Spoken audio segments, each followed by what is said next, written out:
Hi, friends, and welcome back to playing tribute to The Great Ace Attorney Adventures, where I'm just jumping from where we left off because I didn't know it was a three-parter, and I can't imagine that this last part is that long. I mean, somebody came into the court and saved us, so it's always like right. It's always right after that happens that the things go well. Plus, didn't he say that was our last testimony or last cross examination? So it's probably like a boom, boom, boom kind of thing. I have no idea. I don't remember. But we're going to go in on it anyway. So here we go. Susato has saved us. Let's see what happens now.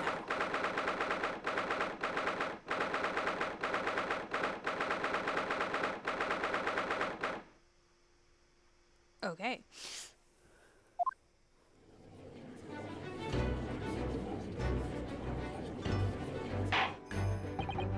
Well, I understand you are the judicial assistant to the defense, but why the sudden ingress into my courtroom? Ah, a judicial assistant, and a woman no less. The rules state that females are not permitted into this court of law other than to testify. Yes, I fully understand. I ask only for 5 minutes of time. I have some vital evidence that I must hand over to the defense. Ha! You're too late, little girl. This trial has already been concluded. I can already see the difference between how he treats this woman and how he treated the English woman. Like, come on, man. 5 minutes. I will not allow a moment more. Your Excellency! I am most grateful. Hi there. Who exactly are you? I'm sorry, there's no time. Please, simply accept this for now. What is it? A report about something written in English. It's Giselle Brett's research. The Englishwoman's? After the trial resumed earlier, I hurried back to the university. I went to Dr. Wilson's laboratory in the medical faculty and borrowed this paper. Oh yes, that's right. Miss Brett was studying under the professor, wasn't she? So does this research, whatever it is, have something to do with the case? I'm afraid I don't know. I haven't been able to listen to the proceedings of the trial myself. Oh, no, of course not. Special characteristics of Curar and effects on its human subjects. Interesting. Curar? What's that? I've never heard that word before. Time's up. The prosecution demands the immediate removal of this female trespasser from the courtroom. What, were you counting? It was too little for me to read in detail, but I've summarized what I could on a note just inside the cover. If you think it could be valuable, please cast your eye over it. This is wonderful, thank you. Detailing an unknown poison that Miss Brett has been researching during her time at Yuma University. Unknown poison, huh? Goodbye then, and good luck.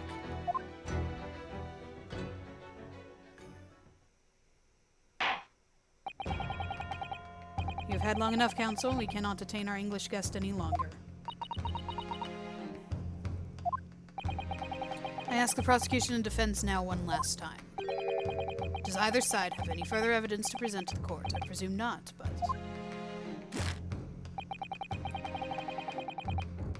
I mean, we just got nice evidence, so...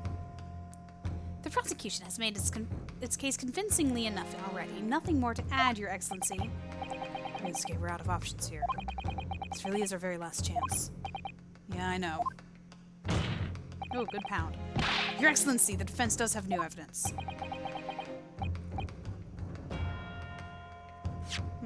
That'll look. Poison made from the bark of certain trees in the jungles of South America. The hunters of that region used it since ancient times to incapacitate their prey. Instant paralysis of the entire body and subsequent death, even in minute doses. The above-mentioned effects occur when the poison enters the body through a wound, such as that inflicted by a blowpipe dart. Due to its ability to render the human body paralytic, it is believed that the toxin could have application as an anesthetic.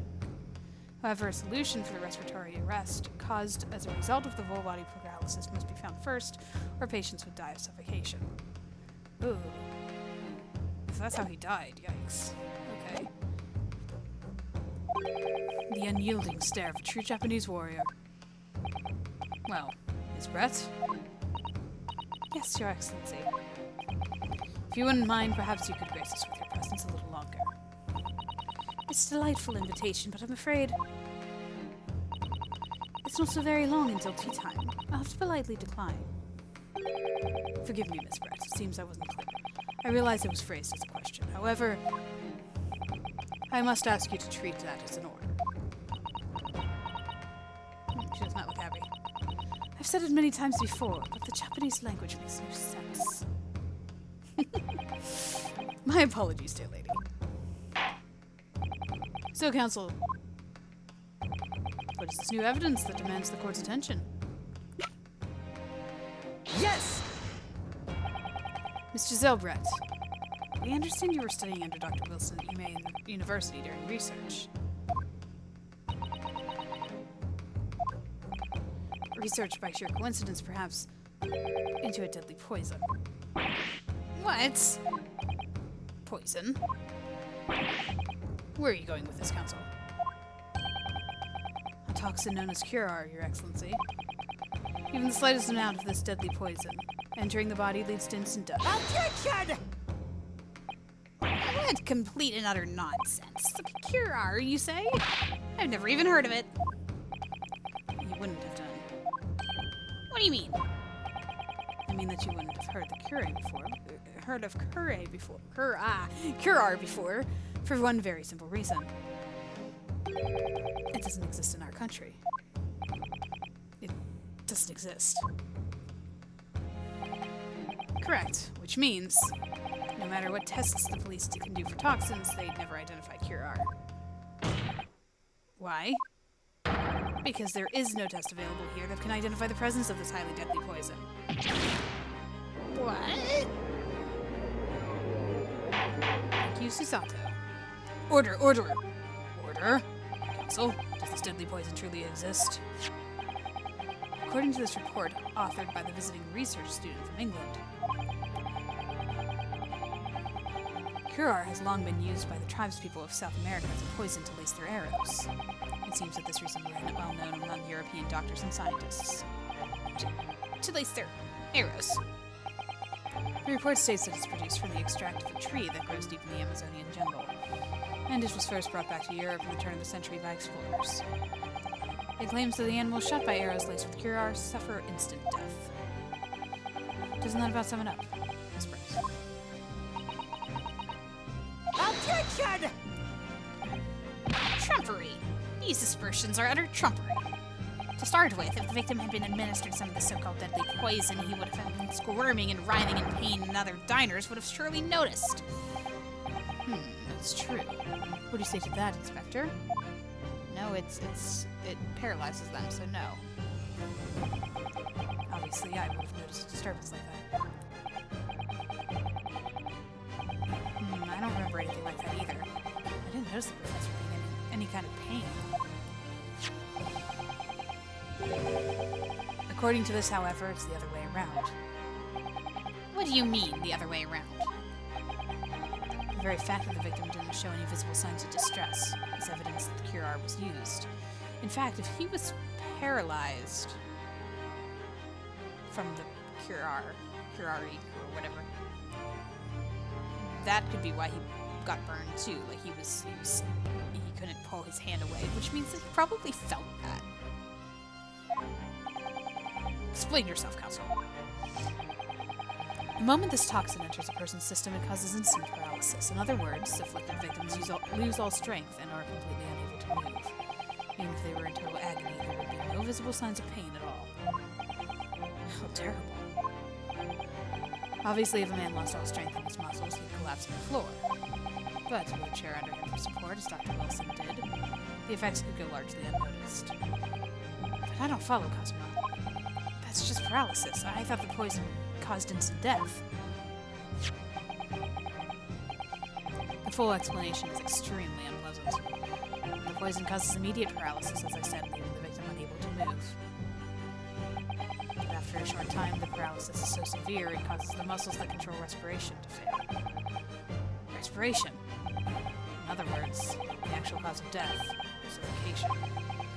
And all the while, the victim is conscious and aware, just unable to move. Oh, that is awful! That's hideous! To the observer, it would look almost like the victim is slipping peacefully into an endless sleep. But for the victim himself, his final moments would be yeah, it would. Torturous, man. That's the true nature of this deadly curare poison. Ooh.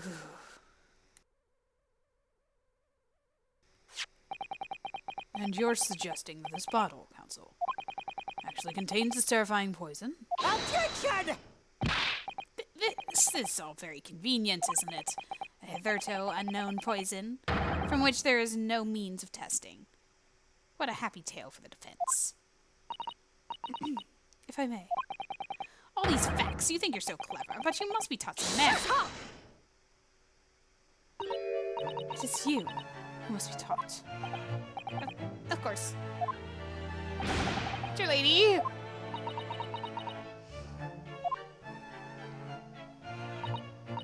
So, this is how you Japanese behave, is it? What? You steal another's honest hard work and then announce the results as if you discovered them. I'm appalled. A loathsome act. Well, Miss Brett, the feeling is mutual. Whatever do you mean? Capitalizing on the unfortunate circumstances of an innocent man to frame him for a heinous crime? That really is a loathsome act. Wouldn't you agree? Objection! Enough of this. I, for one, refuse to accept it. The idea of some poison that just doesn't even exist in the great empire of Japan is breaking the rules. What's so funny? They always laugh. Oh, excuse me, Your Excellency. Yes, Miss Brett. May I borrow that bottle for a moment, please? Well, yeah, I don't see why not.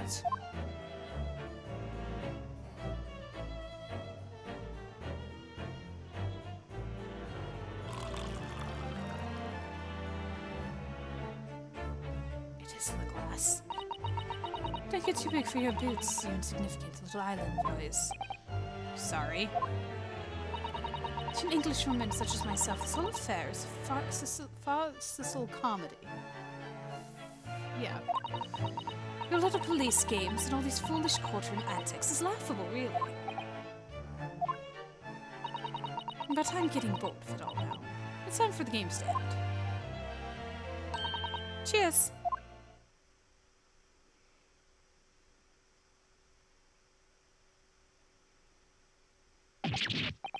Wait, what are you doing? She's proving it's not poisoned, because it was the glass. That's why she stole it. No sparkle left at all. How appropriate for this shabby affair.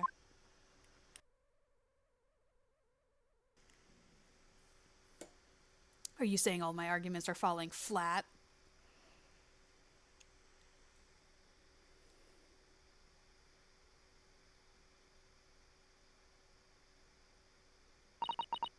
Goodness. Whatever's the matter? You all look quite stunned.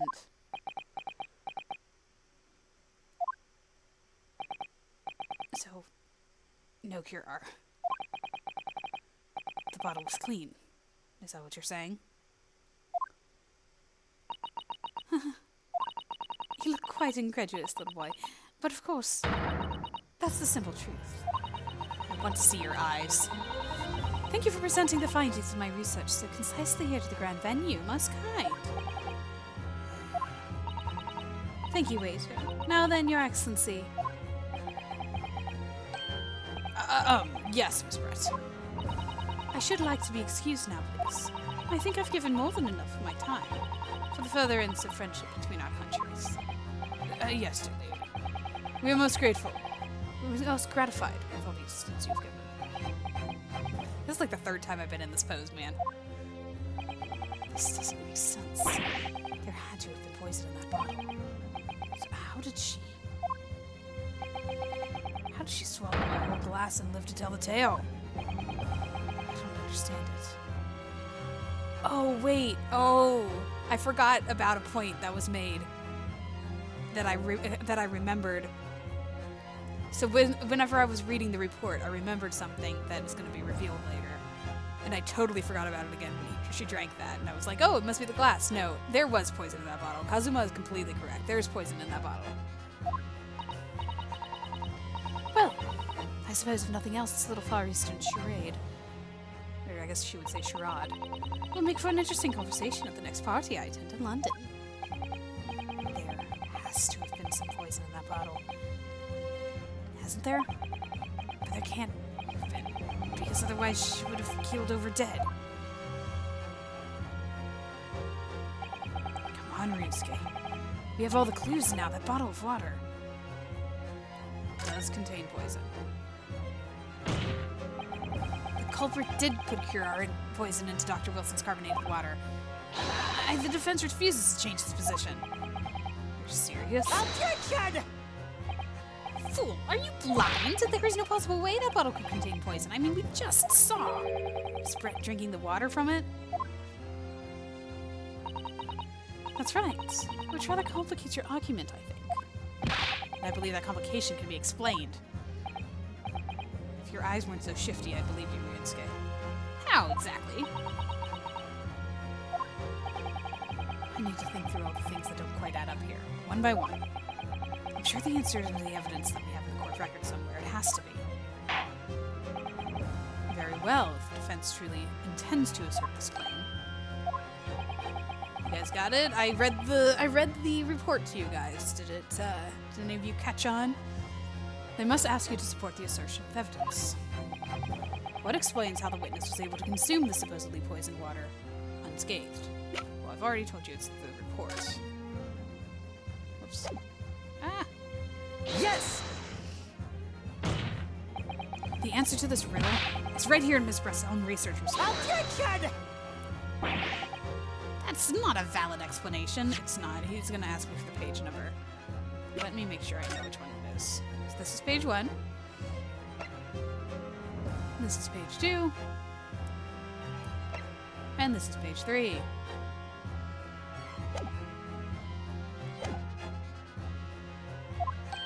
No. After all, we don't speak English. That report is utter gibberish. It's impudent young scoundrels trying to ridicule the court, Your Excellency. I'm not trying to ridicule anyone, honest. I'm just reading Susato-san's notes. I concur. This report is too extensive to be considered in its entirety by the court. You will direct us to the pertinent section, Counsel.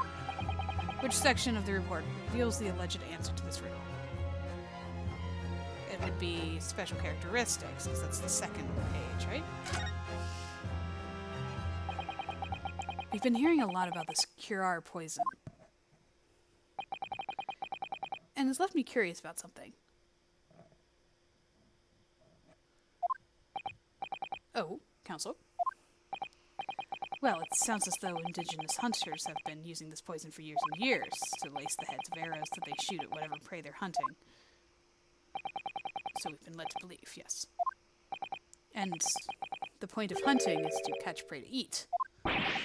Get to the point, please. Oh, that's a good point. But if they were to use these laced arrows, doesn't that mean there would be traces of poison left in the prey the hunters were going to eat? Yes, good point. So surely the hunters wouldn't want to eat their prey, would they? Because then they'd be eating poison. Good gracious, Counsel, no, that would be madness. But I actually found the answer to this conundrum in this research paper here. Under special characteristics, it says this. The poison starts to work after entering the body through a wound. Through a wound, you say? I see, that makes sense. Yes, the mention of that particular detail seemed a little strange to me, though. But it all makes sense when you interpret what's written like this. When Curare enters the body through an open wound, it has terrifying poisonous effects. However, when it enters the body via the mouth, it has no poisonous effects whatsoever. What? Miss Brett, You authored this research, you knew the Curar's special characteristics, and you knew that you could make a spectacle of drinking that water without any danger to yourself. You meddling little... Oh. Rapscallion! Is that swan real? Well, Rinsuke, it turns out. You are an even better lawyer than I thought you'd be. Really? Me? Lawyer? Objection! Oh, this poison talk is fascinating, I'm sure, but I fail to see how it's possible. So, the ill-bred little puppy has a new toy to play with, some facts he reads in a book. But I'm afraid knowledge doesn't suit you, little boy. It only makes you look silly. What are you trying to say? Your schoolboyish logic has a fatal flaw. Schoolboyish flaw. As even your brain has managed to deduce, Curar is safe to ingest. It seems likely that the effects are neutralized by the acidic nature of the gastric yeah.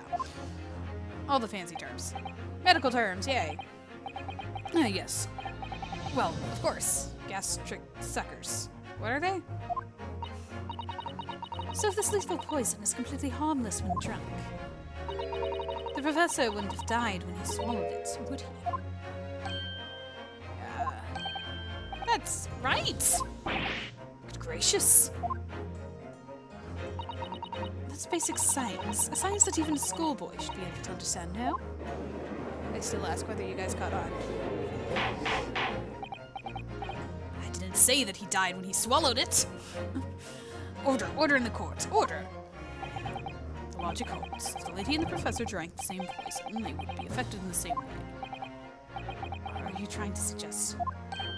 Yes, this Curar poison is completely irrelevant to the case on trial. That's right. Surely even a little cockroach like you could understand something as simple as that. Whoa, what happened? What is this welling up inside me? The objection shout? I've never felt like this before. It's a sort of conviction to break down all the discrepancies. So intense, almost rage-like. And more than anything else, it's an animalistic desire to take down my prey. Objection! There you go. That was a different voice than I thought that he had. It almost sounded British. Oh, I think he's... Did he speak English there? I don't think so, Miss Giselle Brett. How dare you use that term? You know very well that there is no fatal flaw here. You know exactly why, even though both you and the victim swallowed the same poison. You are alive, but Dr. Wilson is dead. Counsel, I'm sure I don't need to remind you, you must provide compelling evidence, as we now know that this poison is completely harmless when ingested. Why would Dr. Wilson alone have been killed by the Curar?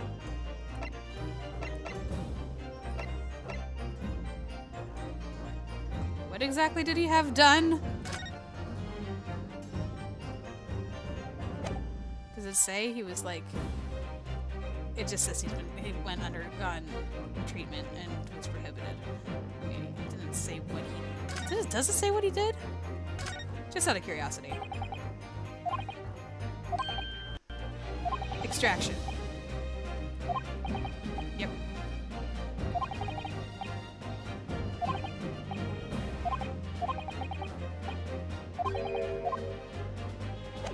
That'll do it. Take that! As Miss Brett so readily pointed out, she drank the same water as the professor. However, there was a fundamental and fatal difference between the two diners. A fatal difference. The toxic effects of Curar are only felt when the poison enters the body through an open wound. So, for a healthy person with no injuries, drinking it is completely harmless. But what if there was a wound inside the mouth of the person drinking the poisoned water? Inside? Yes, like the wound you might have if you had just been to the dentist and had a tooth extracted, for example. Miss Brett, you've acknowledged many times in your testimony already that you were well aware of Dr. Wilson's dental appointment that day. Ah! So that's it. You used that knowledge to orchestrate this.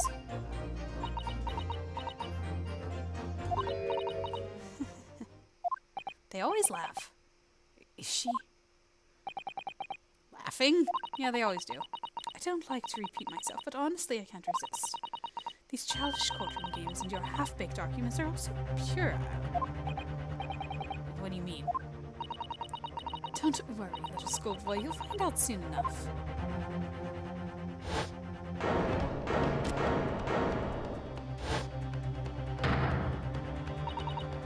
You see, when you leave vital evidence lying around, you never know what might happen to it. No! I mean, it could just slip.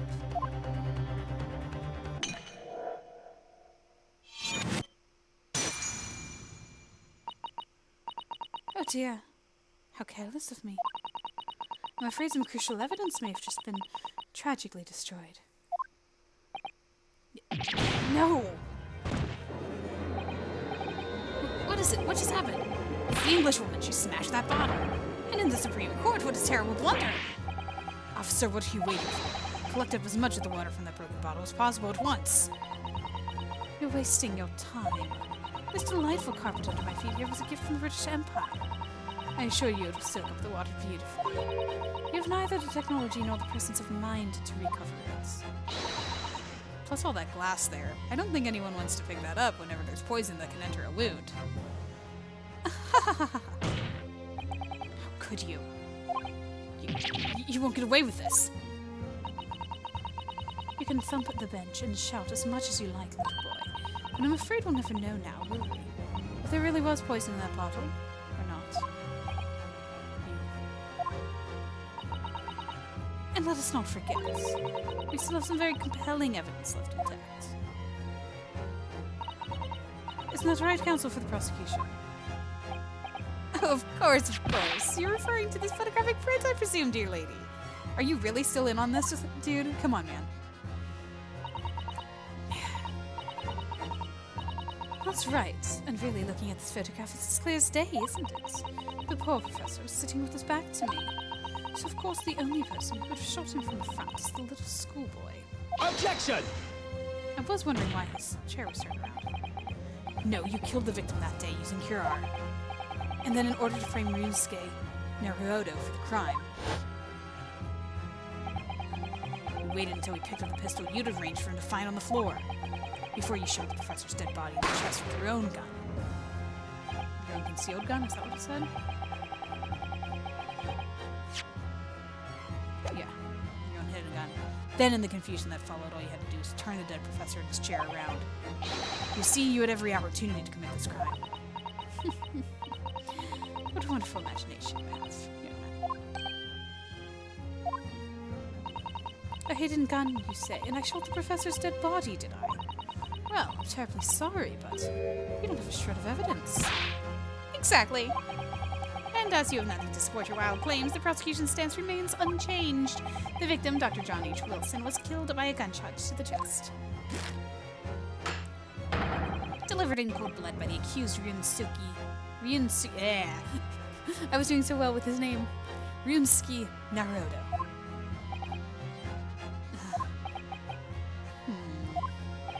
This is unbelievable. How can this be happening? We had her.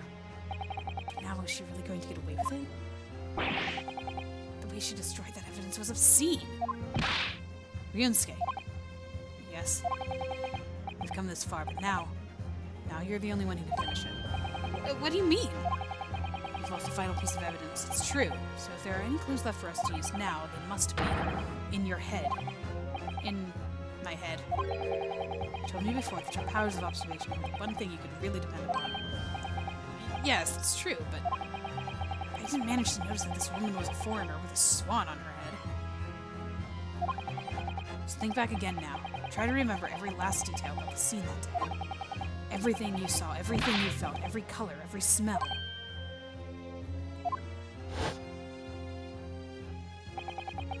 What I saw, what I felt. Every color,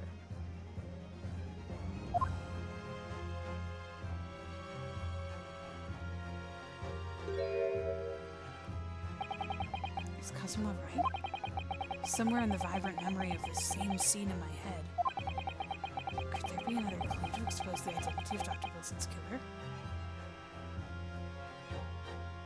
Is that blood? There has to be. Actually, Kazuma, I think I might have something. Thinking back over everything I saw, I think I might have uncovered another clue. Haha, you always have something up your sleeve, don't you, Ryunosuke? Ryunosuke. I think his name is Ryunosuke. Not Ryunosuke. Ryunosuke. Come on then, let's wipe that smug smile off that Englishwoman's face with some evidence. Alright, I can't wait. It's been niggling me for a while, but something feels amiss in my memories of that day. Whatever it is could be the key to arriving at the truth about all this. It's here somewhere. The clue that shows who Dr. Wilson's killer... The clue that shows who Dr. Wilson's real killer must have been is...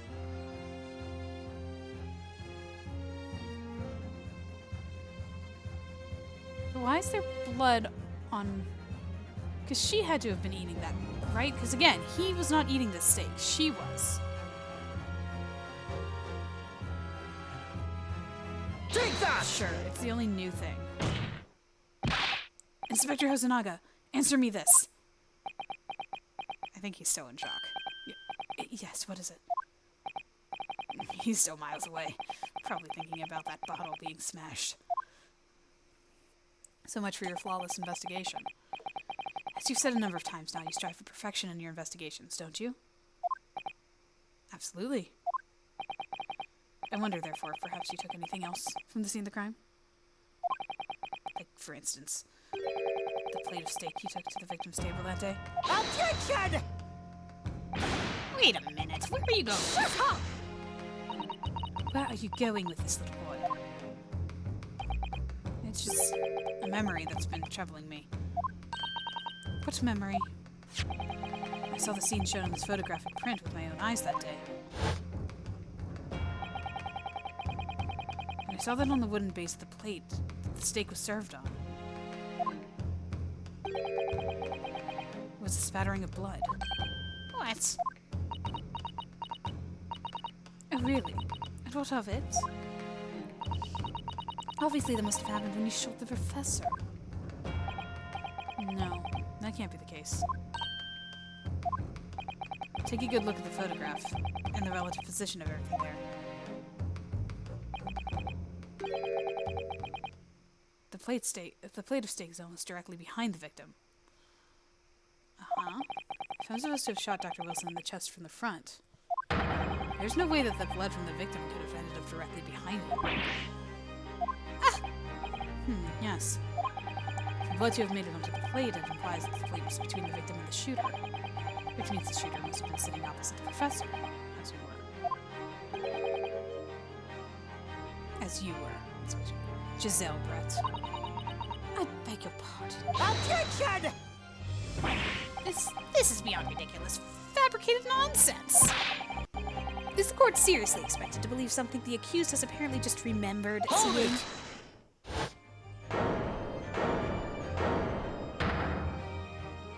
Oh, that was him.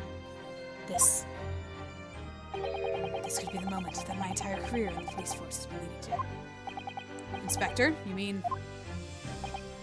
Yes, I took the plate. In the interest of preserving evidence from the scene of the crime.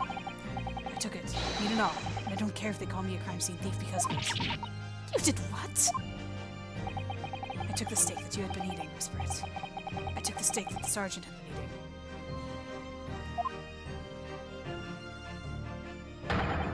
And I did it all, in the name of justice. Then we can find out for sure whether or not there's a blood stain on Miss Brett's plate. We must examine it now!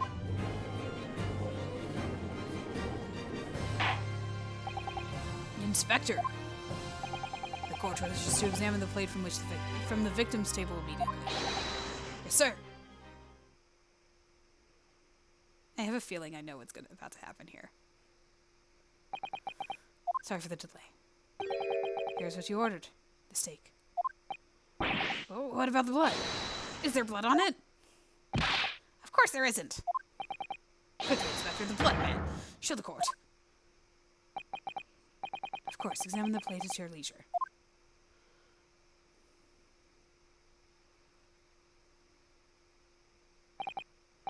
No. No blood. I have a feeling I know what's going on. No blood anywhere. Because I don't think there was any in this picture.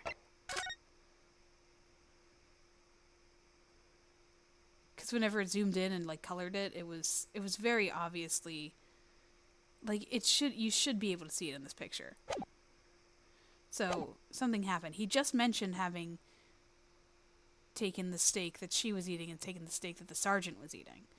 So maybe she switched them in all the chaos whenever she was flipping everything around. I know I saw it. I'm sure of it. Yeah, don't worry. Don't worry, Ryunosuke.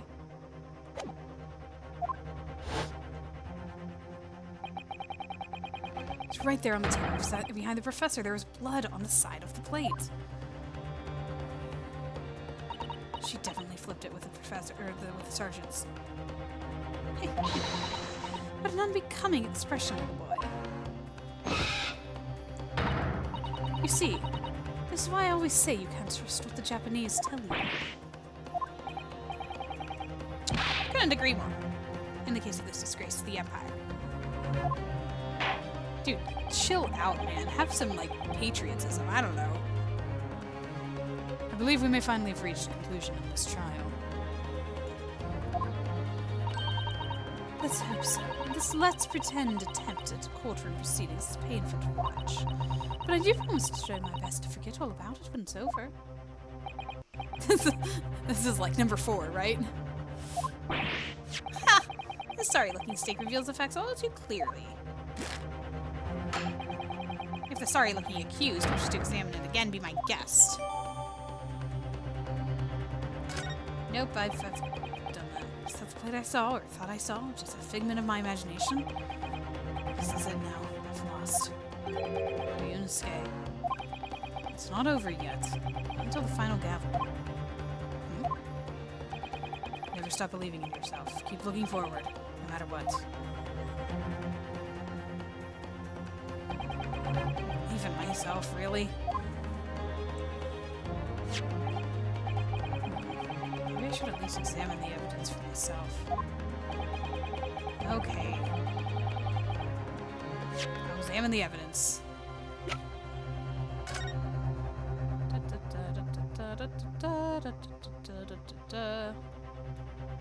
It's a steak.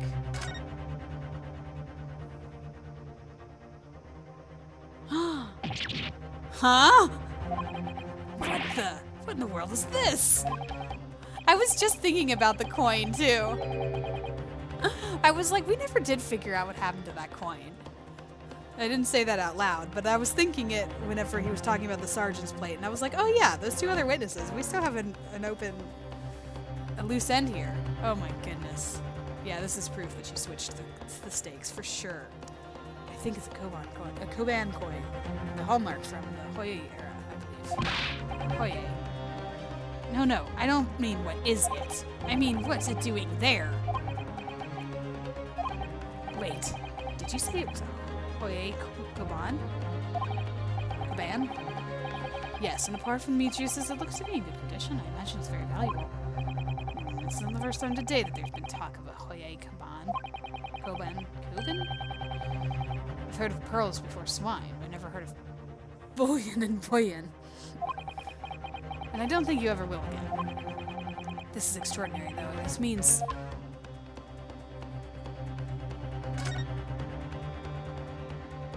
I certainly never expected to find a precious coin underneath the thick cut of meat. It's from the Hoyei here, too. This would make it really quite valuable. It's well marinated in the juices as well, look. What, are you thinking of eating it? No, but the next time I order steak at an expensive restaurant, one thing's for sure. My heart's going to be racing as I lift up the meat and peer underneath for a prize. I think you might have the wrong end of the stick about this at Ryunosuke. Koban coin underneath the steak, there's only one logical explanation. Okay. As As the evidence requested by the defense has not been shown to be problematic in any way, I presume any further examination of evidence in this trial will be unnecessary. Does the defense have any objection? That bloodstain is going to clinch the trial for me. Can this plate of steak reveal any clues at all? There's another clue! Your Excellency, please wait. This plate of beef is hiding another clue. Another clue that will reveal the shocking truth. Objection! Oh, the only thing that's shocking here is your unhealthy fascination with beefsteak. Your Excellency, I think I've made myself clear, haven't I? I will not be able to turn a blind eye to any more unnecessary procrastination in this trial. I'm sorry, Miss Bratt, but we must ensure a thorough examination of the evidence. I love when the judge is, like, fair and not swayed by the prosecution or the witnesses. I will not give a ruling until I'm completely satisfied that all reasonable doubt has been dispelled. I see. As a newly informed ally of my country, that's still your position, is it? Thank you, Your Excellency. Counsel for the defense, you will now clearly show... I accidentally went too far. The court to what you are alluding. Where precisely in this plate beefsteak is this new clue to be found? Underneath it. Ta-da! We already did this. Command coin for the Oye arrow. What's it doing here? Blah, blah, blah. It's very valuable. Pearls before swine. And that would be... Got it! it. Good gracious, that's... Koban? What on earth? Ahoy, arrow one at that. Miss Brett, this is in fact the beefsteak that you ordered at the restaurant the day in question, isn't it? Tell me, why is there an old coin seemingly hidden underneath the meal? Shut up! The meat? What a ridiculous question. How should I know? I've never seen that thing before in my life. I don't know what it is, but I want no part. Objection! I fail to see how this is relevant. A coin under the meat? That could simply have been a careless mistake by the chef. Wow. In a moment of distraction. Objection! Why on earth would he put a coin under meat? Don't be absurd. We're supposed to believe that this happened by accident in the kitchen.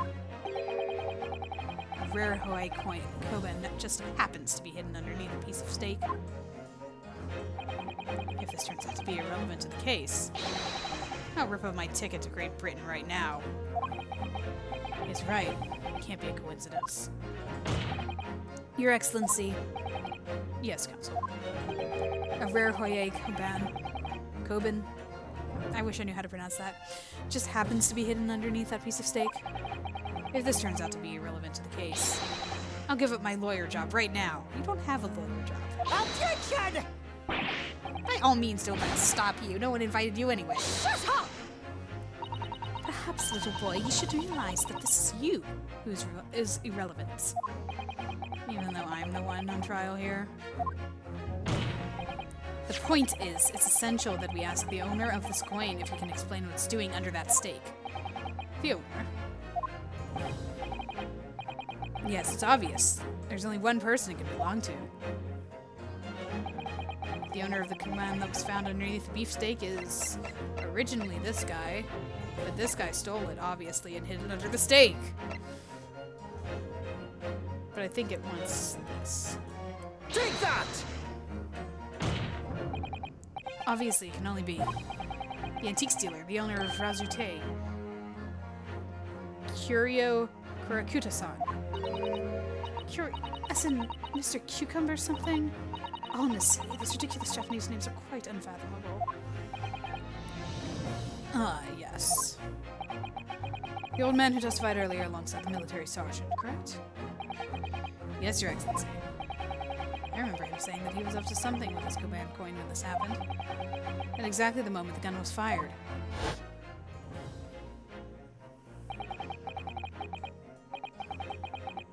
Yep, that's the one.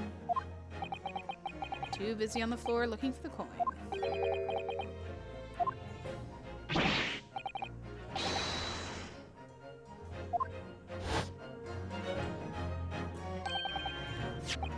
this Hoyer Kaban. Do you mean to tell me? Attention! No. Please, why would the Kurakuta-san's Koban be sandwiched between the victim's beefsteak and his plate? It makes no sense. Yes!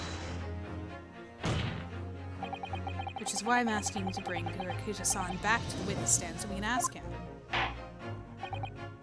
Officer, bring both witnesses that testified earlier back in here. Good, we'll need both.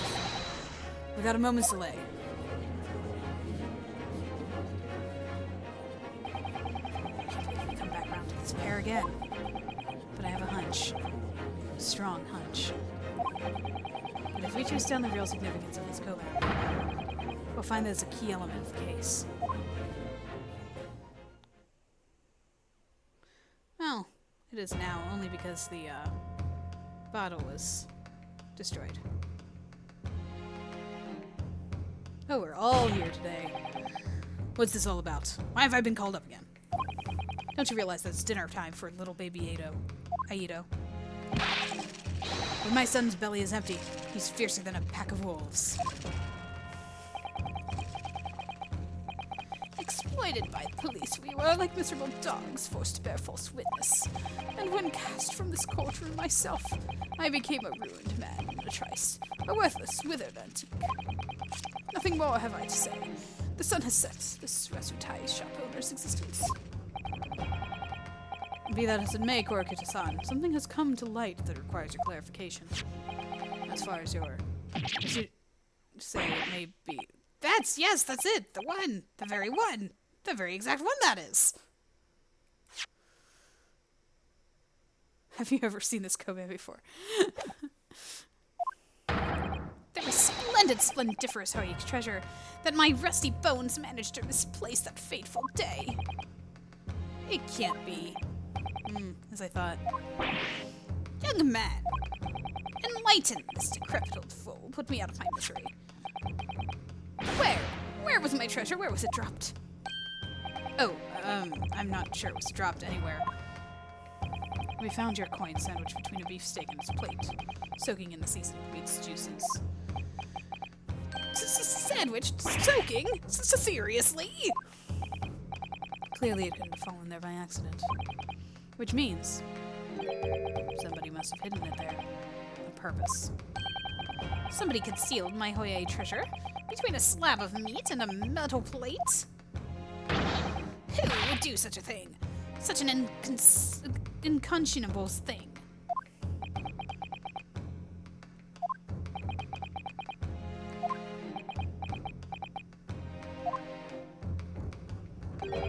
Excuse me. Could I say something? Yes, of course. Proceed, Inspector Hizanaga.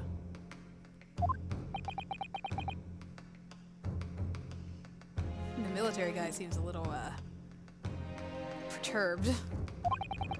I mentioned this earlier in the trial, but I was working undercover at the restaurant in order to investigate another case. Ah, yes, that's right. The secret undercover operation. Le Carnival is a high-class Western cuisine restaurant. It attracts wealthy diners, including many foreigners. Recently, there's been a run of similarly executed thefts targeting the restaurant's rich clientele. A number of such incidents have been reported to the police bureau. Wicked crimes indeed. We wanted to nip this case in the bud quickly, especially with so many foreigners being affected. So that's why you're sent undercover, is it? Yes, I took on the job of waiter at the restaurant in order to flush out the criminal. It seems likely that this Koban incident is the work of that same thief. So unbeknownst to us, there was a master thief at work in the restaurant on a regular basis. The place is already the scene of several crimes, it seems. I don't know about master thief part, but the identity of the person who stole and hid the Kurakuta-san's Koban is all too clear. What? What? I think the court would like to hear the defense's view on the matter. Tell us, who's the despicable scoundrel that stole Kurakuta-san's Koban and hid it under the steak? Take that! Obviously, it can only be you. Sergeant Aisa Noza. How? How dare you, you monster! Monster? I stole the Caban, did I? I'm the master thief of La Carnival, am I? You're seriously accusing me of these crimes, cadet? But it wasn't me. It was Aido. Aido is the mastermind behind all this. What? Dude.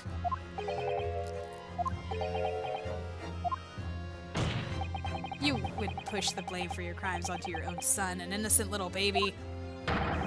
It's you who's the monster, Sergeant Nosa.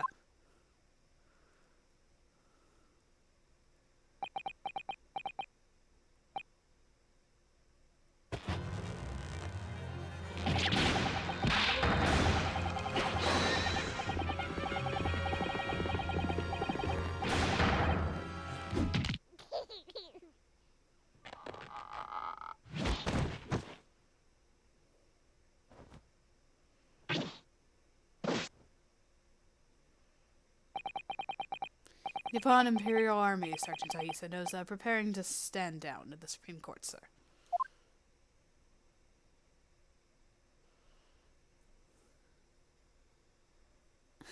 Your mustache, dude.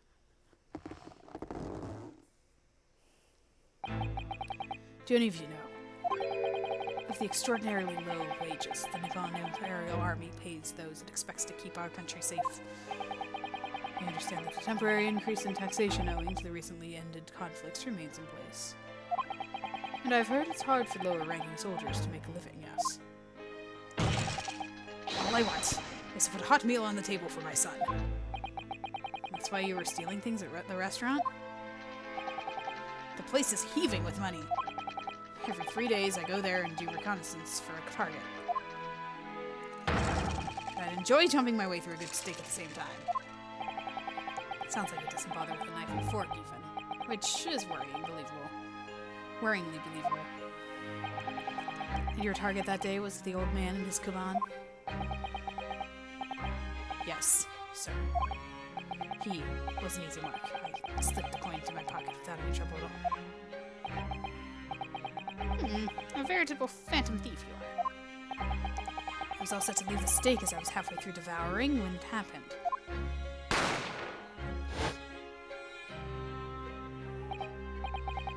Yes, when the professor was shot. I knew that if the police conducted a search and found the coin in my pocket, I'd be finished. Aido too. So I hid the incriminating evidence as fast as I could, on the double. I slipped it under the steak, hoping that I'd be able to rendezvous with it again at a later date.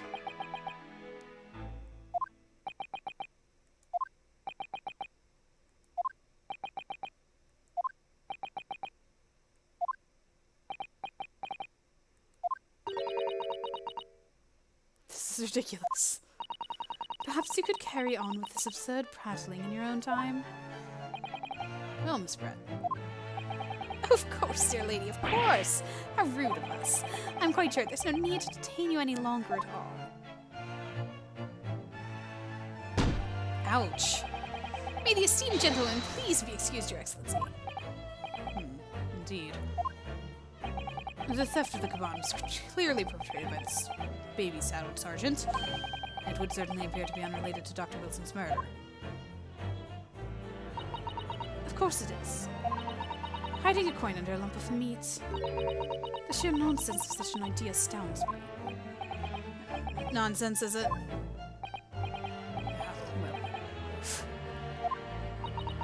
As for picking up your steak and biting into it without using a knife and a fork, it's beyond nonsense. It's pure madness. Very well. Now that the questions concerning this witness's testimony has been answered, I see no further justification for detaining her. Except for why we all came to this conclusion to begin with. Miss Brett, you are free to leave. Thank you, Your Excellency. Good luck, everyone. Stop her. Someone stop her. And good day.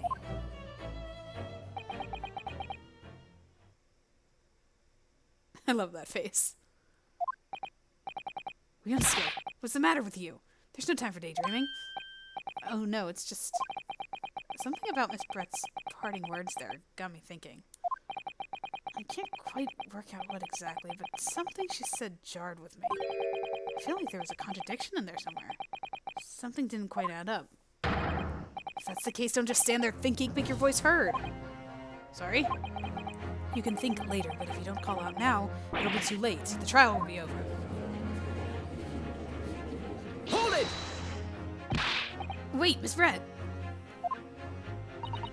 What is it now? I'm afraid just one last time. There's something I'd like to ask you. I'd like you to explain the contradiction in your parting words from just a few moments ago. What are you talking about? What contradiction? Objection! What new student nonsense is this? Well, what parting words are you talking about, Ryunosuke?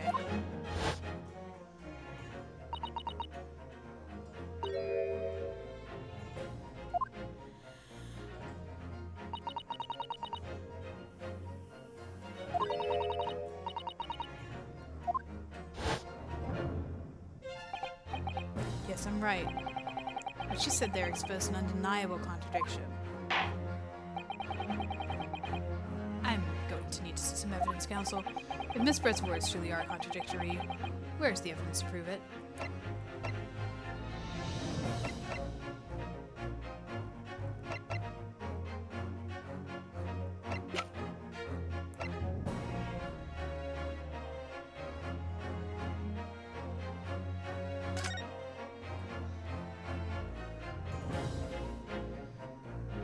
Can we get to the point that this is not Miss Brett's steak? Because it's like, it's bite marks, right? We're seeing this, right? It's bite marks, not knife and fork. Yeah, all they're talking about is the coin.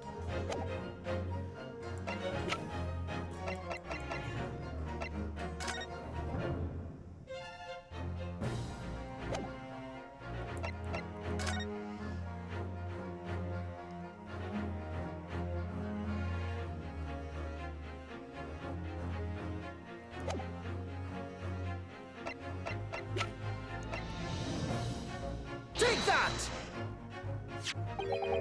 The steak that Miss Brett had been eating before the professor was killed. Yes, go on. More accurately, Your Excellency, the steak that was on the victim's table just before the professor was killed. Now you're just splitting hairs. Not true. Doesn't something about the steak strike you as very unnatural? Unnatural? What on earth do you mean? It's extremely obvious. I'm talking about the shape of the edge where it's been eaten. I see you've noticed it too, Miss Brett. Noticed what exactly, Counsel? Just a few moments ago, Miss Brett claimed no Englishman could even contemplate picking up a steak and biting into it without using a knife and fork. Of course she did. She's a refined English gentlewoman herself. And take a good look at the steak, in particular the edge where it's been eaten. As you can see, there are clearly defined barbaric teeth marks there. I mean, if this is how we get to it, looks like Miss Brett has realized something. So, if the witness, as she claimed, wouldn't contemplate eating anything without using a knife and fork, there shouldn't be teeth marks in the steak at all. Objection! But what is your actual point? Perhaps the delightful Miss Brett was ravenously hungry. Shut up! Oh, she's sweating now. She's got her handkerchief out. Oh, whatever you say, dear lady. As I said, I really must be leaving now. I'm sure you must. Afternoon tea with the Minister of Justice cannot possibly wait any longer. Of course. This will all be over in the blink of an eye. Rest assured, I'm about to put this rookie in his place. Just leave him. I've heard enough. You irritating little spectacled samurai relic. Of course, dear lady. What's the matter, Miss Brett? Have we ruffled your feathers? Clearly, the witness knows what this means. She's realized the catastrophic implications of those teeth marks in the steak have for her. Ryunosuke, do you know where you're going with this? Yes. Now at last, it's all coming together. The mysterious teeth marks in the steak that had allegedly been eaten with the cutlery. reason why the bloodstain I know I saw somehow seems to have disappeared. And most importantly, the evidence that proves once and for all who shot Dr. Wilson that day. I accept that these teeth marks in the stake are a little unnatural, as you put it, Counsel. But what exactly are you suggesting that tells us? Everything, Your Excellency. Everything? Yes, I believe that these barbaric teeth marks in the stake here amount to conclusive evidence in this case. Evidence that will prove beyond any doubt who shot Dr. Wilson. Shut up! Conclusive evidence? How many times have I heard that today? You wouldn't know the meaning of the phrase. Typical Japanese anti-threats. How can you be so sure? Oh, it's quite simple. If you really had such conclusive evidence, you would have presented it to the court long ago. Actually, the evidence I'm talking about hasn't been brought before the court yet. Hasn't been... what? But just because it hasn't been shown yet, doesn't mean that the evidence does not exist. Objection! That's absurd.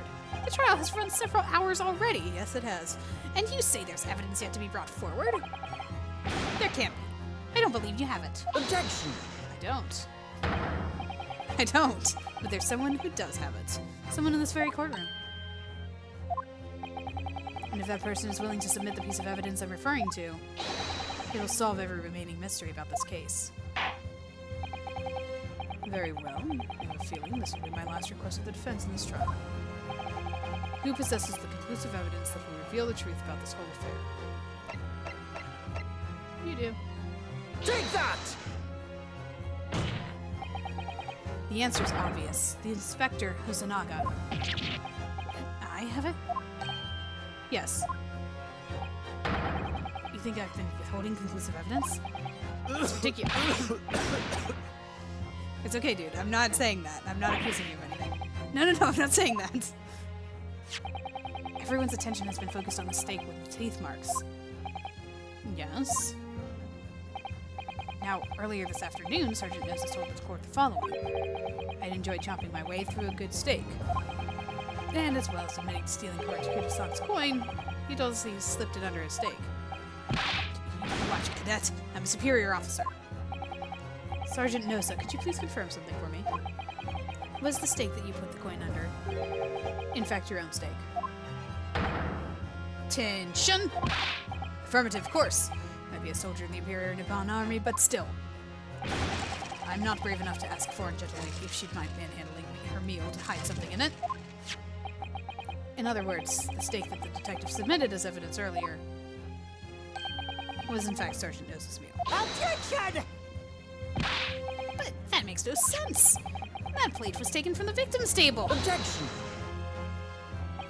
Yeah, the gentlewoman doesn't take bites of her steak, nor did she have any opportunity to steal the coin. Of course I didn't steal it. To even suggest such a thing would be an affront to the entire British Empire. She thinks really highly of herself. Well then, how do you explain this paradox? Exactly! Surely you're not going to suggest that the sergeant switched the two stakes over. Not the sergeant.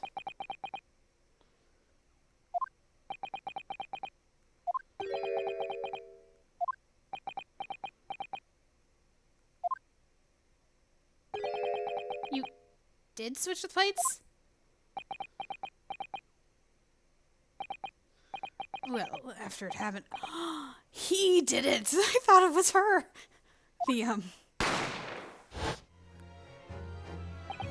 When I saw the civilian had been murdered right in front of my eyes like that, I panicked. As I said, I immediately lifted my stake and hid the coin underneath it. But then when the waiter announced that he was an undercover policeman, I thought I'd had it. If he decided to investigate my slab of meat, that'd be it. I'd be getting my marching orders. So when the cadet here was arrested and taken off to the kitchen, I seized my chance.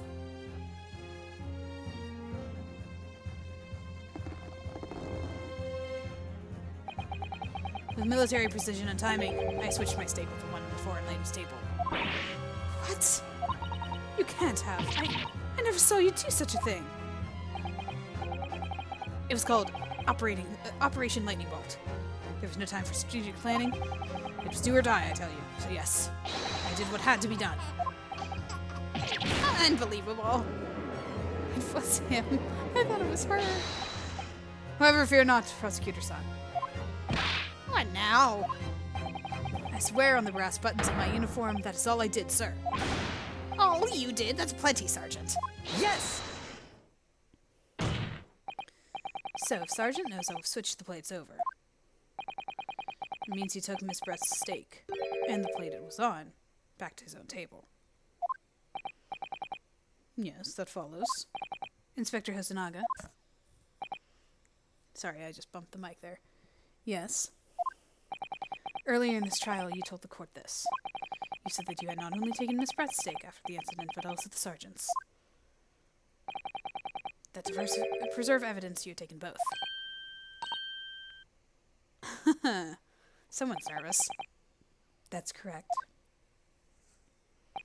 Then please present it to the court now. The plate that was actually on the victim's table at the precise moment he was shot. Shut up!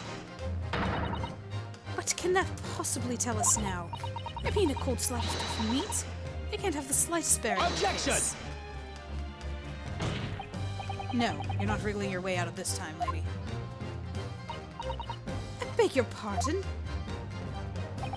Surely you're not that forgetful. Surely you remember the reason why the steak pan promised to be such promises to prove such a problem for you, no? You're the ones who decided it was a problem, not me. The reason the defense asked to see that plate was to confirm something the defendant remembers seeing. Thinks he remembers. I'm quite sure of what I saw, Miss Brett. On the side of the plate, there was the table that was on the table directly behind Dr. Wilson. There was a clear spattering of blood from a gunshot wound to the victim's chest. I believe the defendant's memory serves him well. And now, we have the evidence to prove it. The plate you were eating from, Miss Brett. Let's not prolong this any further. Inspector, you show the evidence to the court. Present the beefsteak and plate that was originally on the victim's table at the time of the incident.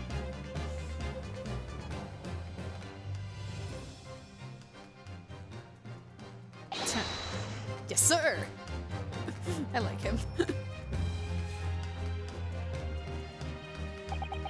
Sorry for keeping. Hey, look, blood. Here's the other steak in these plates. Please, feel free to examine it.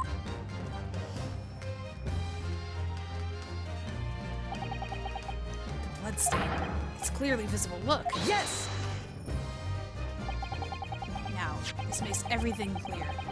The blood you can see on the side of the plate shows that at the moment the victim was shot, facing the table, with his back to me. In other words, it's impossible for Naruto-san to have shot the victim. It can't be. In fact, there's only one person who could possibly shot Dr. Wilson from the front. I'm sure everyone knows by now who that person is.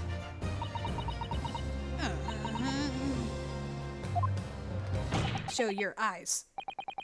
That's right, Miss Giselle Brett.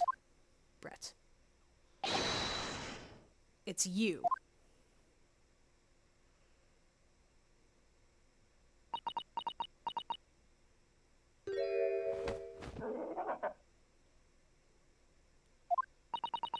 Outdone by a Japanese? Me? By a Japanese schoolboy? No, no, no.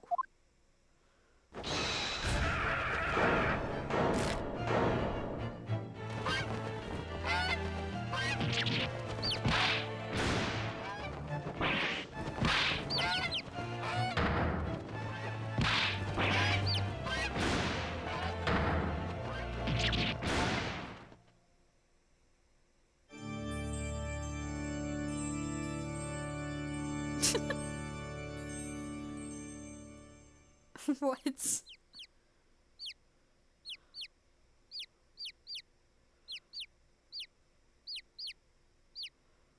So much for the realism I was saying that this game had. Please excuse my little outburst, I briefly lost my composure. Most unbecoming behavior for an English gentleman. Forgive me. Well, Miss Brett, I think it's time you told the court what actually happened that day. The truth this time? Gladly, Your Excellency.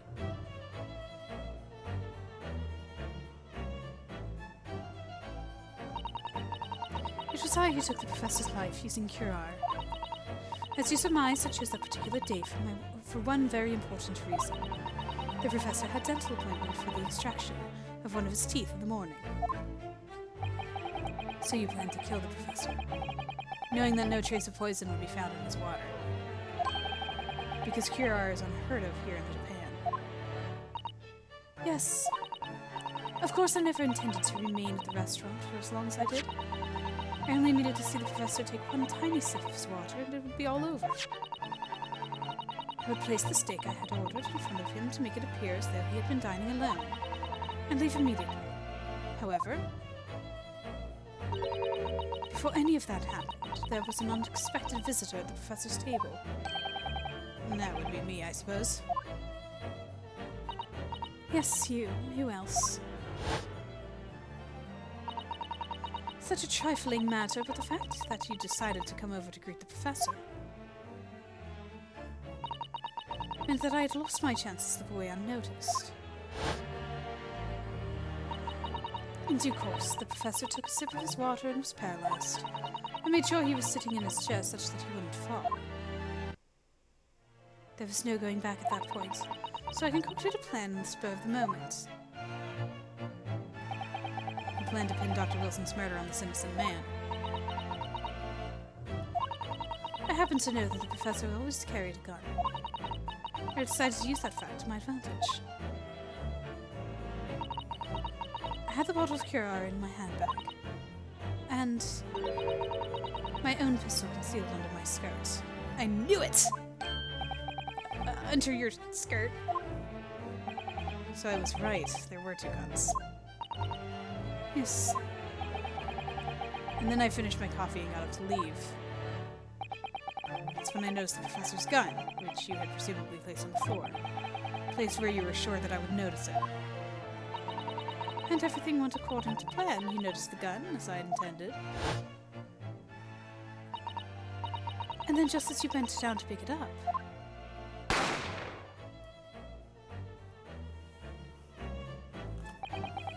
that's when you shot the professor with your own gun. Even though at that point he was already dead. Naturally, the gunshot caused a commotion, at which point the waiter appeared. Obviously, I assumed Naruhodo-san was the culprit and apprehended him. I took him to the pantry that adjoins the kitchen and locked him inside. That's when I took the opportunity to turn the professor and his chair around.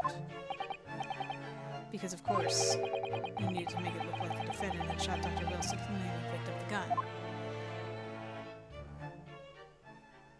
I was wondering why he was all turned around. Facing away from his food. So there you have it. That is the entirety of my misdemeanor. Misdemeanor? That's a little bit weak. That was planned murder. That's like more serious than just murder. Like murder in the spur of the moment. Like, yeah. Your Excellency? Yes. I wonder. Might I speak with you in private later? I shall call on you. Thank you. Good day then, everyone. Wait, hold on. I hope you can forgive me, Naruhodo-san. Hold up.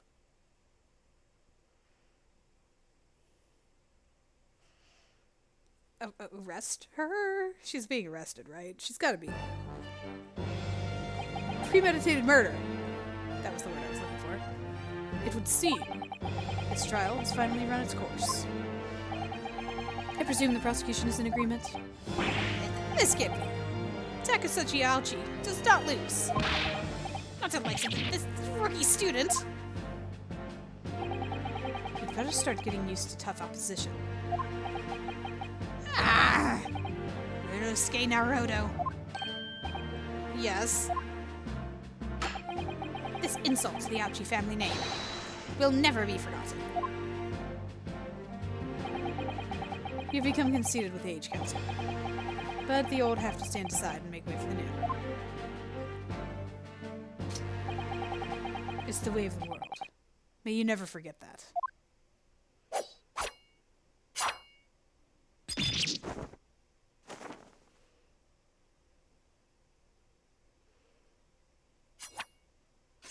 Wow, he did use his sword. 1,000 millennia may pass and still the Aochi clan will never measure up to the Naruhodo clan.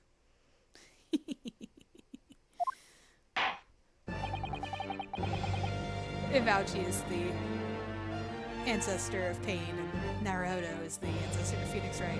Yup! This trial, in the Supreme Court of Japan, will, I believe, go down in history as the start of a new chapter in our country's judicial system. Despite being summoned as the accused, you, Ryunosuke Naruhodo, presented an excellent case. Thank you, Your Excellency. The use of evidence and deduction to unravel the truth is a modern methodology. After all, it has only been a few short decades since our country opened its doors to the wider world. But the Western ideas of science are rapidly gaining acceptance here.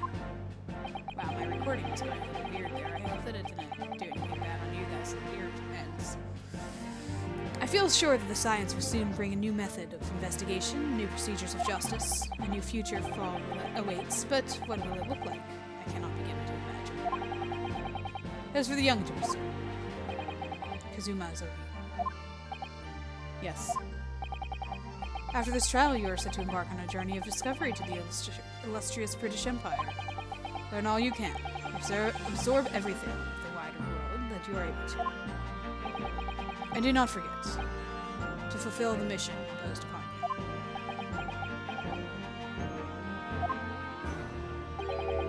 I understand, Your Excellency. What was that about? Why do you look so grave all of a sudden? Never mind. As for you, Ryunosuke Naruhodo. Ryunosuke. Yes. In you, I sense. How could I put it? Unusual potential. I very much look forward to seeing how you carry that onward. Thank you, Your Excellency. The darting eyes again.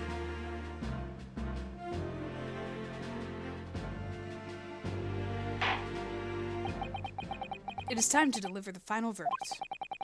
I hereby find the defendant, Ryunosuke Naruhodo, not guilty. Yay! Cherry blossoms.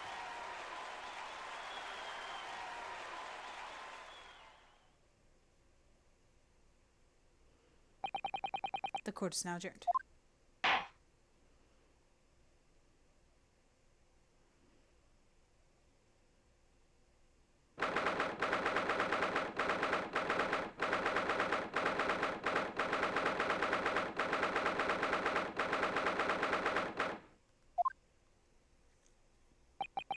I can't believe it.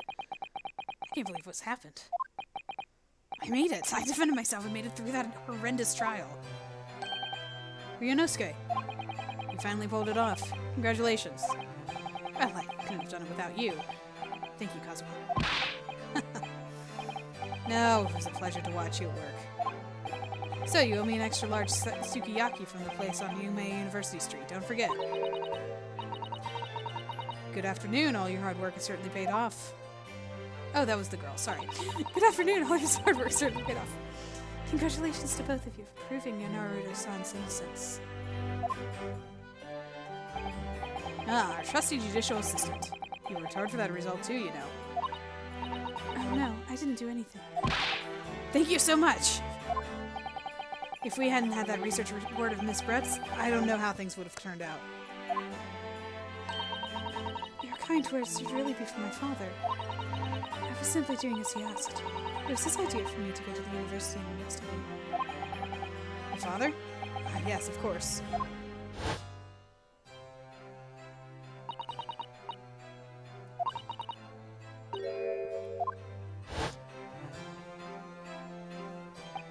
Speaking of Migatomo. Ah, there you are. I believe congratulations are in order. There he is. Naruto, you did an excellent job. Thank you, Professor. Oh no, it is I who should be thanking you. After all, your efforts exposed the true criminal that took the life of my good friend. Good friend? Ah yeah, you mentioned that before. It was you who actually invited Dr. Wilson to Yume University, wasn't it? Yes, that's right. Professor Migatomo studied overseas himself. He went to study forensic medicine in Great Britain. Presumably that's where you met Dr. Wilson? Exactly. In those days, we worked together in the same hospital. Oh, you work together? I've never heard you mention that before. Well, it was a long time ago now. Besides... It's your turn, Misogi.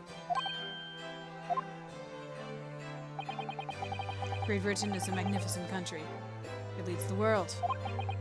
In science, medicine, engineering, culture, and of course in law. Watch and learn, my boy. See what's happening in the world's largest melting pot. I will. I'll learn all that I can. I swear on this, the spirit of the Asogi clan.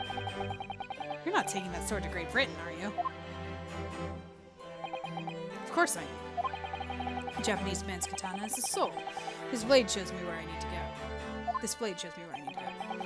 And it cuts down anything that's in my way. A Japanese man. Yeah, okay. Yes, I've definitely seen how sharp it is already with my own eyes. And that reminds me, what's happened to the woman? To Giselle Brett, I mean. After all, she's guilty of murder. Ah, yes, her. It's not easy to tell you this, but... What do you mean? Surely she's going to face trial herself now. She's the true culprit, after all. She will be leaving Japan in the very near future.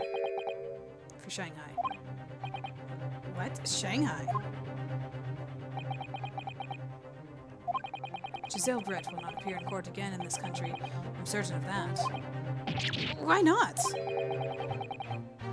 It's a matter of consular jurisdiction. Inspector Hosonaga. It was a hard-fought battle in the courtroom today. Very impressive to watch. I must congratulate... But what's all this about consular jurisdiction?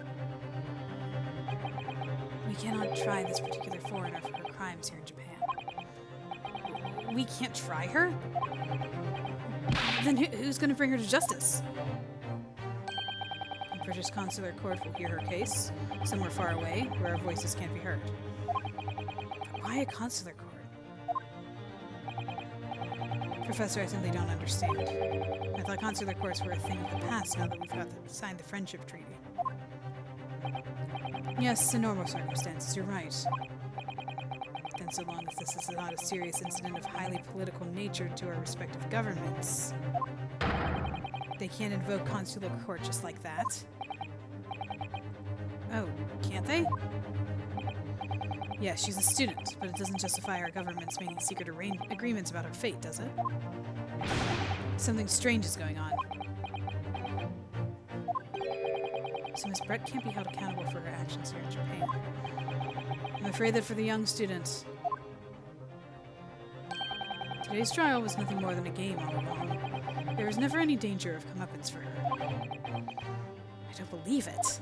If there was never any danger, why did she make me be accused? The British government's Foreign Affairs Ministry has demanded that we hand over the custody of Miss Brett. They're obviously taking this case as a foreign student committing murder very seriously.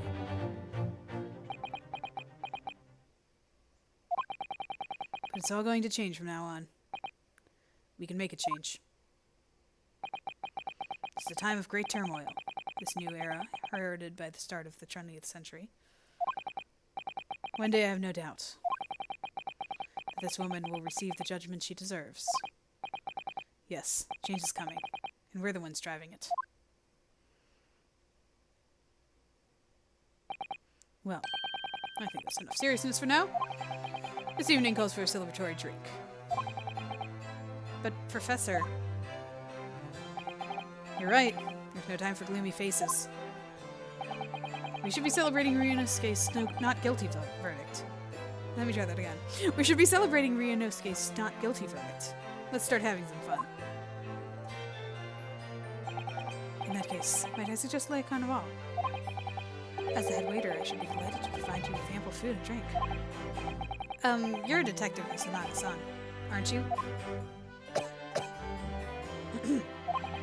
Let's not worry about details for now. To Le Carnaval. Will you accompany us, Professor? Of course. Le Carnaval's food is second to none. I shall go and attend to the paperwork for Naruto-san's release. Oh, yes, thank you.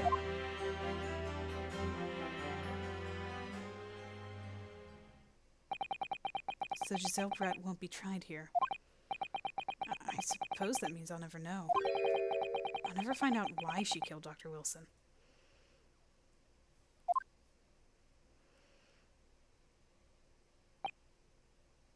Kazuma? Yes, Ryunosuke? I just wanted to say thanks again. That's all. You really saved my skin today. I didn't do a thing. You were the lawyer in there, weren't you? The defense is all your own work. Your skills made the difference, though. One day, I bet you'll be the best lawyer in the world. I'm not so sure about that. To be honest, something kept occurring to me over and over again during the trial. I couldn't help thinking that maybe you're the one destined to become a great lawyer, not me. Come on, be serious. If I helped you today, it was only right at the very start of the trial. But you have a natural talent for it. For being a defense lawyer, I mean. Oh no, not me. All that tense verbal combat. I never want to go through that ever again. I did what you told me to do, that's all. Because I knew I could trust you. What's the point? Sorry? What do you mean, that's the point? Listen, Ryunosuke. Do you know what the most crucial weapon that any lawyer needs in order to win? Knowledge of the law? No. The ability to believe. To believe? To believe what? A defense lawyer has to fight for his clients. He has to believe them at all times. Believe in them at all times. Like you believed in me when I said I didn't do it. I'm human, just like you. I don't have some superhuman ability to know the truth. But you have to make a choice about what to believe in and stick to it when you're defending someone. Sometimes in the courtroom, you can really be backed into a corner. Being able to remain faithful to what you chose to believe in, and even then, well, it's not something that anyone can do. It takes a special kind of person. Believing in your client. But I was my client, so... Just look at today's trial. I'm a student lawyer with precious little real experience, but you never stopped believing in me. Well, I faced seemingly hopeless situations time and again, but you never stopped looking for the truth. And in the end, you found it. Through your own efforts. And because you never stopped believing in me. Thanks, Kazuma.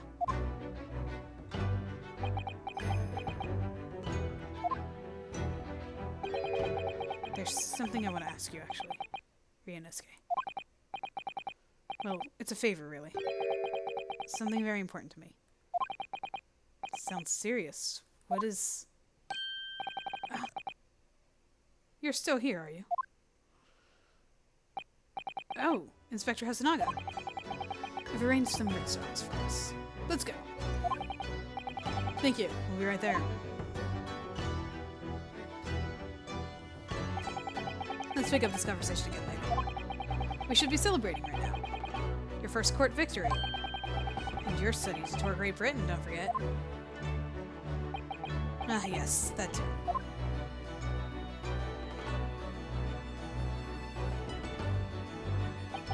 So, my very first trial came to an end. Kazuma.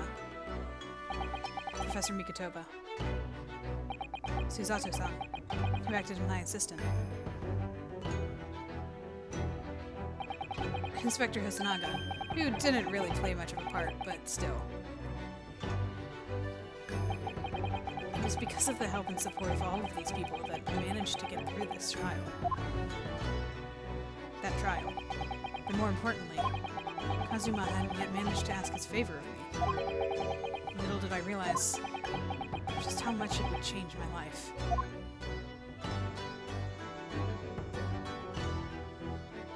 Dun dun dun. Let the story begin. We are at the end of the first case. And moving on to the second one, where we will see what will happen here. And I believe... well, I guess we'll just see what happens. I don't want to say too much. So, yeah, stay tuned. Stick around for next time. First case, I didn't realize it was 3 parts. Tutorial cases are always kind of long. I always give my final thoughts on the case at the end, so here's me doing that. Tutorial cases are always pretty long. This one, though, it's interesting. It kind of like sets off, springboards the overarching mysteries, what's going on. It's an exposition. It gives the information about the treaty between the countries, how Great Britain is going to be factoring in on a lot of things. In fact, really going to be factoring in a lot of things. But we're not quite past the exposition yet. We'll get there. But we did see a lot of characters. We met a lot of the main cast here, but have yet to meet more. So stay tuned for that. The exposition is not quite done yet, but the tutorial is. Well, actually, come to think of it, there is a tutorial-esque thing in the next one. Whatever. Technicalities. I hope you enjoyed. It will pick up from here as you know, most of the tutorial cases, like I said, are slower, are, you know, exposition-y, and it gets into some interesting stuff. I would say that this game has more along the lines of like intrigue, and it's very interesting how things connect to each other and how mysteries and twists and stuff happen. Whereas less than of that in the original games, where it was like, oh, the characters are quirky and the gimmicks are fun. Like, I mean, the gimmicks are fun. There is something that I do have against one of the gimmicks in this game, which I will talk to you whenever it happens. But there are a lot of cool things that go along with the game, because it's not just the multiple witnesses on the stand. Like, there's a couple more that we'll see. So stay tuned for that. It's fun. I said stay tuned like 1,000 times, so, you know, subscribe and you will stay tuned. Haha. I'll talk to you guys next time. Bye!